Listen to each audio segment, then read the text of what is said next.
Have you thought about buying new construction? Or have you thought about buying a resale home? Well, in today's video, Eric and I are going to play devil's advocate with each other. She's going to be new construction. I'm going to be resale. And we're going to talk to you about the pros and the cons of each. So stick around. We're getting after it right now.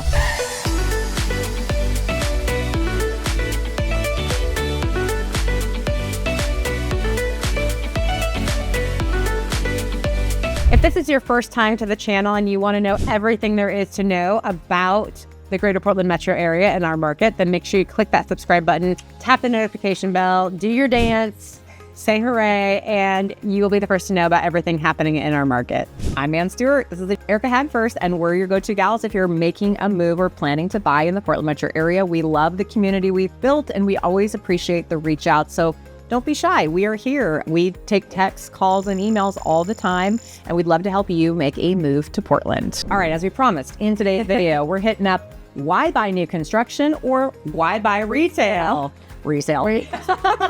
Basically, you're going to be deciding when you decide to buy if you even want to buy new construction or resale. And there's variable reasons why you'd want to consider both. So we thought we would bring up the pros and the cons, because each has pros and cons to it. Yep. And we do both. Yep. And we help people all the time, and everybody's situation is completely different. Everybody's desires. So let's get into it. All right, so we'll start with the most obvious pro of new construction, and that is that you are buying a brand new home. Which means you're going to have next to no maintenance on this home, pretty updated in terms of the finishes that you choose. Your systems like HVAC, roof, all of that kind of stuff are going to be in good shape because they're brand new. And I mean, while you have to perform regular maintenance on these things, you're not having to worry about replacing any of those systems at any point while you're, during that probably first 10 years of owning the home. We can't necessarily say that for resale. So one thing you have to be aware of is that, like Erica said, brand new everything, cosmetics and systems and structure, everything. Yep. With resale, you're going to have to be a lot more forgiving. You're going to have to understand that everything has a life to it. You might have a brand new roof on that resale home, but maybe the furnace is getting towards the end of its economic life, as the home inspectors like to say. Or the hot water heater, and everything has a life. Some last 15 years, some last 20, some are within the next couple of years, and sometimes they just poop out on you. Well, and think about even systems like plumbing. So if you're going with a really old home that maybe has a galvanized or some of these materials that were used for very short periods of time, you may find that those need to be updated because you don't know if they're going to have problems. Yeah. And do you have the stomach for that? So as I'm talking to you about the pros and the cons, there are some people that refuse to buy new construction, but that means on the flip side, when you go to buy resale, there might be some things that are updated or have a lot of life left in them, but there's going to be things that are heading towards the end of their life, and we just don't know when that could be. Yeah. We always try to focus on, does it have at least 3 to 5 years, like a roof or a furnace? Does it have life? Is it acting up now, or could it act up in the next few years? Your budget has to sort of align for that. And the older the home, and we sell a lot of homes that are 100 plus years old, a lot more you're going to have to budget for things and systems, unless, and this can be an unless,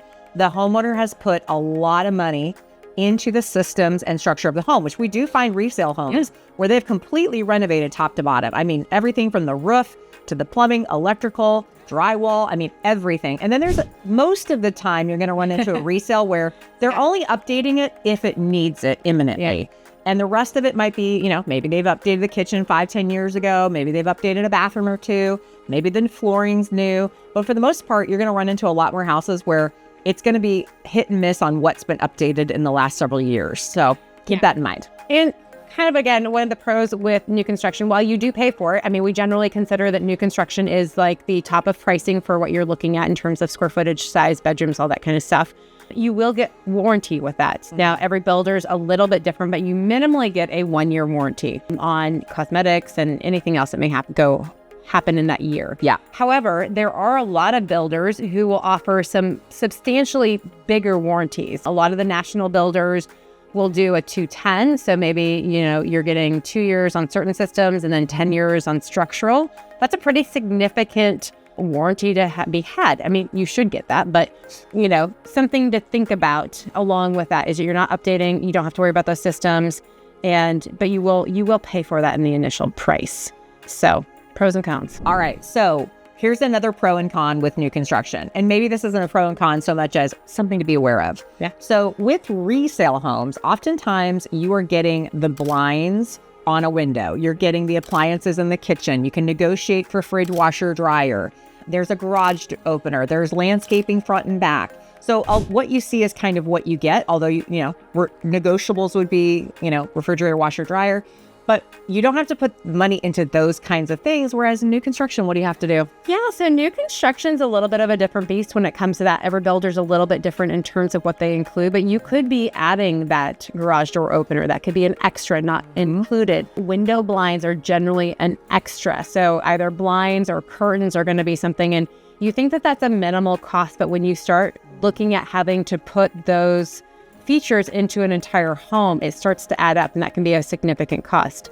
You're probably having to buy a refrigerator, washer, and dryer, or purchase it through. Sometimes you can get incentives with a builder, but just know you're going to have like one choice if you go through the builder, and it's not going to be a bargain price.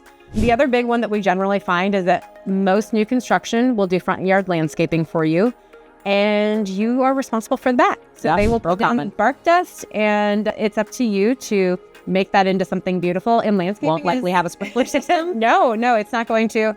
Again, you may have that up front, but you're not going to have anything in the back. Everything becomes an additional cost. And sometimes they don't include the fencing. So exactly, you may have to do that. Yeah. So think of, it's really important to ask these questions when you go into new construction, because every site is a little bit different, and price point will dictate some of this stuff as well. Yeah. And, here's something else to consider is that, with new construction, everybody loves the opportunity to be able to customize.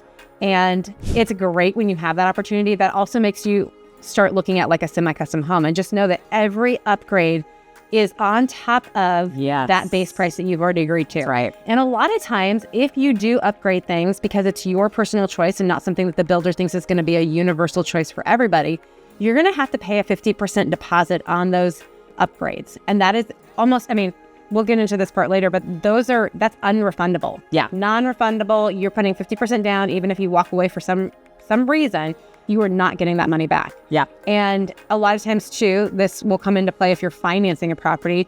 But if the appraisal comes in low and it's above the base price, it just isn't accommodating all of your upgrades, you're still on the hook for buying that property. The appraisal contingency will not kick in that instance, because they do not consider those are all upgrades that you have opted to add to their base price. And so they will not guarantee that is going to appraise. Yep. So super cool. The pro part is that you can kind of customize your house, but the con there is that you really have to take into account when you're looking at new construction and the price. Are you going to want to customize? Can you customize? And B, there are going to be some hidden costs in terms of things that are not included in a house. Like Ann said, blinds, possibly garage door opener, landscaping, sprinkler system, fencing, and air conditioning. Air conditioning is a big one. Yeah. And they're always AC ready, but a lot of times not included. And then also just your appliances. You're probably gonna have to bring, refrigerator, washer, and dryer. So think about that when you're comparing the two. What makes the most sense? What do you have the, ability to do? Are you doing this purchase from afar? Maybe you want everything there and ready, and it makes more sense to. But you also might say, hey, I don't mind doing that. I can afford that. I don't want to replace roofs and systems and structure and all. Like, it's going to be totally done and to your what you see by the end of it. Versus a resale, you might walk into a resale and go, I want to update that kitchen, or I wouldn't have chosen those paint colors, or et cetera, et cetera. And you're kind of buying somebody else's choices. Yeah. But you're not having to pay more for upgrades and whatever. If they've just remodeled the kitchen the last couple of years or whatever, it's not going on top of the price. It's usually all baked into the price. So you're kind of getting what you see. So just some things to keep in mind when you're comparing resale home to new construction. Another thing for pro and con of new construction versus resale. So with resale, you are buying somebody else's house. Now, it might be vacant, or it might have somebody living in it. If it's vacant, you can close quickly, 2, 3, 4 weeks. Our average closing time on resale is right around 30, 35 days. Mm-hmm. Now, if somebody's living in it and they need possession after closing, which we do a lot, it's a 30-day closing with maybe a week or two, depending on possession. That's all negotiable, of course. But then you're negotiating with the seller on when do they need to be able to move out. So that's going to be a part of the terms that you negotiate. Whereas with new construction can be, is really dependent on when you come into the process. So I'm sure you've seen this as you're looking through the Redfins and the Zillows and all these apps that have these homes on them, is sometimes it says ready to build. That means that they really haven't started construction. They've got options for you to maybe put some money down on.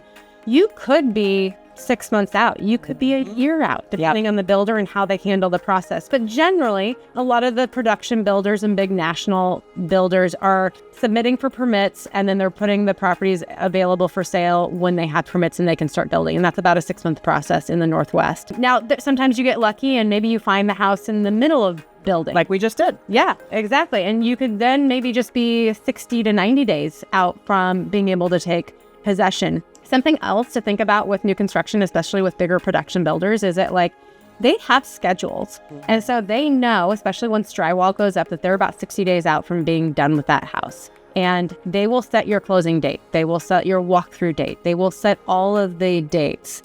And there is no moving them generally. Yep. So if you're like, well, I'm out of town that day, then you got to figure something out. Yeah. You might be changing your plans because that is the day that they are closing.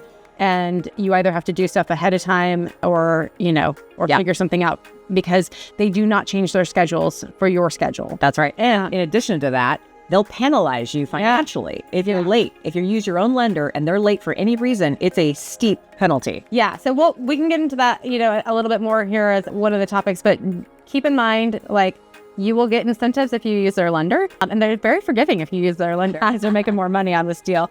However, if you choose to stick with your own lender, which is perfectly fine, just know that you really got to be on the ball. And if they come in late, they will charge you a holding fee, and it is not cheap. All right. One of the most common things that we get asked for buying a house is the yard size. I mean, it's one of the questions we ask. And a lot of times you guys step forward and say, hey, I want a big yard, or I want a yard for my dog, or I want a fully private fenced yard, or whatever it is.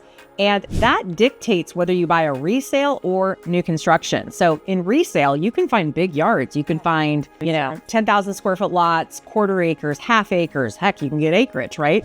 But the point is a lot of times when you guys are telling us, hey, we want a yard for this size to do this with it, or privacy, we're really talking a resale house, because in new construction, what's it like, Erica? It's a postage stamp. Oftentimes. So, I always have this really weird thing in my mind that you should be able to tip your house over backwards and it should still land in your thoughts. I love that. It's weird, but that's kind of been my standard for what a yard should be. And that is not the case with new construction. So a lot of times, even on these really big, expensive new construction homes, you're getting just a little strip out back. And if you get anything more, 5,500 used to be kind of a small lot. And that is now starting to be a big lot. We're starting to see lot sizes, even for big homes, get down into the 3,000, low 4,000 square foot range.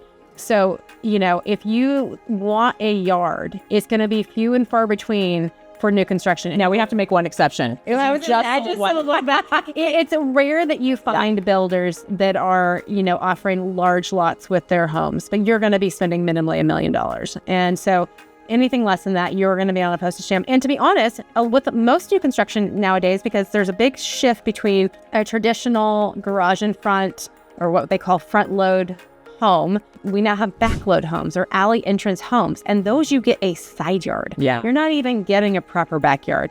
So just keep in mind, and sometimes that's barely enough room to walk in between the houses, that if you want a yard, if you want a space for your pup, if you want to be able to have a barbecue out back, that you're probably going to be looking at a resale, or maybe spending a little bit more in terms of, paying like a lot premium for new construction. Yeah. There is some out there that has okay lots with the new construction, but you pay for it. I mean, something to keep in mind with new construction is you'll have a base price of the home, of the model that you want. You're going to have a lot premium. They'll have a premium that gets attached to that. And then, you're going to have upgrades. So if it's a house that's ready to go, they've probably put some upgrades into that house, and you pay for those too. So those are features that are all baked into the final price that you're going to pay, but just know that that's how it's broken down.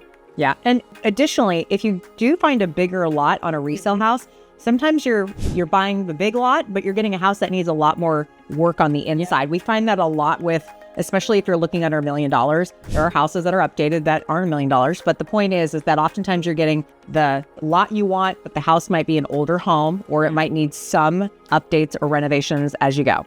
And that's, the hard part. I always say that a lot of the value is in the land. We're not making any more land. Like, making more land. So if that's important to you, then definitely make that something to consider when you're purchasing your property.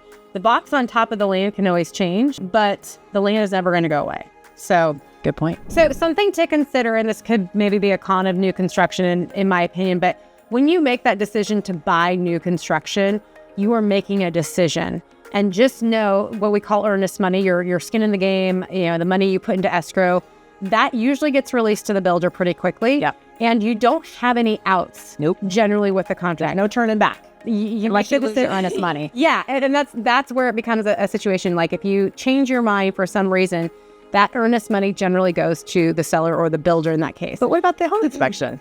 So home inspection, you still should and have the ability to do home inspections, but it's generally assumed that they are going to, if there's a deficiency that they see, they are going to fix it. You give them the home inspection, you give them a punch list of items to be taken care of, and in their opinion, you will have a perfect home by the time of closing or shortly thereafter. Yep. So keep that in mind. That home inspection is not a walkaway clause. Just like we mentioned earlier, appraisal. Most of these homes are going to at least appraise for their base price, and that's where they say that they're going to meet the appraisal. You don't have property disclosures because it's a brand new structure, so nobody has lived in it, nobody has owned it really, and so when you make that decision that you're buying new construction, you're buying new construction, all in, or you're going to lose your earnest money. And that's perfectly fine. But just know it's not something that you should say like, let's check it out, and maybe, or we'll see something better that we can go after that, because it's you're locked in. And we normally have these conversations with our buyers before they go forward, because we're like, you got to be sure. Well, and because sometimes earnest money is getting up there. I mean, I know, with resale, and what's your earnest money generally? Earnest money on a resale home is right around 1%. So if you buy a $6,000, $100,000 home, you're spending about $5,000-$6,000 for your earnest money. So when you go into new construction, especially if you start putting upgrades on, you're somewhere between minimally 3% to 5%, and that's a lot. To be a lot of money. They want to make it difficult for you to walk away. Exactly. And so while you can, you're losing that money. Yep. So just know it's a bigger expense, and it's going to be a chunk of change that you potentially are walking away from.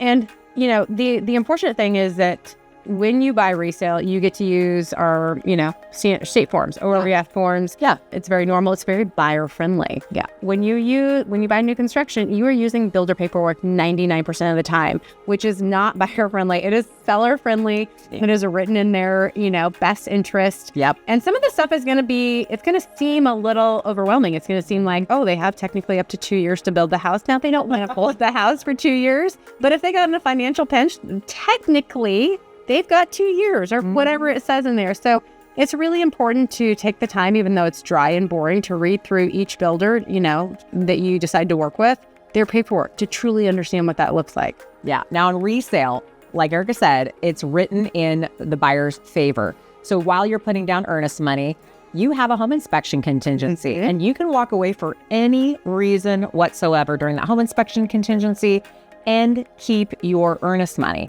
Now, in most cases, if you want to buy the house and you find things in the inspection that need to be repaired, then you can negotiate directly with the seller and oftentimes get, the repairs done or money credited at escrow. But if that doesn't come to fruition with you and the seller, you can walk away. So, and keep the earnest money and keep looking for the next house. So resale offers are very buyer friendly. They allow you to do your due diligence. And if things don't work out, you can back out and keep your earnest money within that contingency. So the difference with new construction is you can't. Resale, you can. But again, you're getting a new house, so everything should be brand spanking new. But if you get unhappy with something that you find out about in the new construction process, and you might, there's always that possibility, then you can't back out without losing that chunk of change. And usually it's a lot more than a resale. Yeah, this money. And, with the resale, there's a lot of other contingencies that are kind of built in that you employ if you need to. There's seller's property disclosures. You'll walk away within 5 days of getting those for the reason. Keep your earnest money. Appraisal has to be for the purchase price. Like the entire shebang, not just, what the base price of the home is. Very different than new construction. Like I said before, you don't get the appraisal contingency. So just know that you're all in on new construction and you have, contingencies on resale that allow you to get out. So it's kind of that weighing of the risk. And here's a little bit of a bonus almost that a lot of people don't think about. So most new construction these days has an HOA. When you purchase resale, you have an HOA contingency. You don't really have that contingency. So, Nope. you know, the one thing I would say is that most of the time they have the paperwork, they have the HOA mostly formed especially if you're getting in early on a build site. While I know it's super exciting to make the offer and get everything locked up, I would read through I would try to get that information, read through it before you sign anything. Yep. Because for the most part, there's not going to be anything too crazy, but there could be. And you just want to know that information before you're locked in to a contract. Okay, and the last thing we want to share with you is, and this is kind of something people do not think about, is when you're buying a resale house, typically you know what the community looks like. It's established. The landscaping has become mature. You know what the dynamics of the neighborhood are. Whereas with new construction, especially if you get into a community early, you're going to be living in construction. yes, You're going to be living with big trucks, loud machinery. It's not going to be an ideal work from home situation. Lots of construction workers, maybe lots of noise. music, and you know, they're going to be moving earth. There's going to be lots of big trucks going in and out of your neighborhood. There could be a lot of debris on the roadways, mud and nails and construction stuff. Big trucks. Yep. So, you know, we always say like, it does make a lot of sense to purchase early into a neighborhood because you get the best pricing on that area. And you're living through it. You are living through it. So if you are somebody who has to like work from home, just keep that in mind that you're going to be in a construction zone. Or if you have off schedule, some people work the night shift, come home and want to sleep during the day, and all you're hearing is, you know. Yeah. And the other thing is you may not know, you know, what that neighborhood is going to look like. You know, are you going to find that there's a lot of people who park on the road? Are people going to be parking in their driveways? Is it going to feel crowded because it's, you know, very narrow streets? And you're not going to fully understand, you know, what that neighborhood feels and looks like until it's a little bit more finished. Now, maybe if you're coming in at the end of a construction site build, then you'll have a little bit better idea. But, you know, we generally say that if you're buying in new construction, it's going to be a little bit hectic and crazy. And so, you know, we've even had situations where stuff has gotten damaged by the builders and they have to come and fix it after the fact because maybe they took out a portion of sidewalk or, you know, whatever. So just keep in mind that if you're, you know what you're getting with a resale house. You know that neighborhood is established. You know if it's quiet. You know what the feel is to it. Yep. You don't get that with new construction. All right. Thank you so much for, if you've gotten this far, of watching our pros and cons of resale homes versus new construction.